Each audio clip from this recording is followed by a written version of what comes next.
سعادة كبيرة تغمر نفوس فلاحي جهة سوس مس درعا بعد أمطار الخير التي روت المساحة الزراعية وجعلت أصحابها يتسابقون لحرثها كما عاينا في منطقة مسا.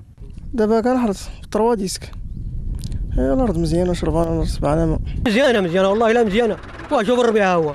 حنا دابا تنزرعوا الوالد تيحرث.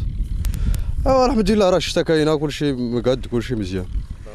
كذلك وفرة البذور واستعمال الآلة الحديثة عوامل من بين أخرى شجعت الفلاحين على حرث أراضيهم البورية التي لم تستغل لسنوات.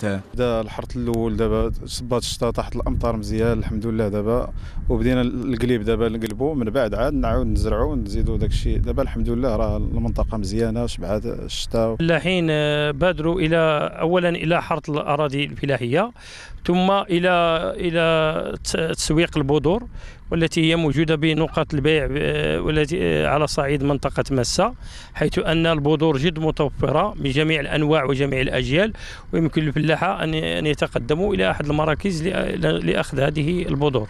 وتجدر الإشارة إلى أن كمية الأمطار الأخيرة بإقليم شتوكا يتباها تجاوزت 100 ملم، وانعشت الفرشة المائية ورفعت منسوب مياه سد يوسف بن تشفين إلى حدود 60%. وفي مناطق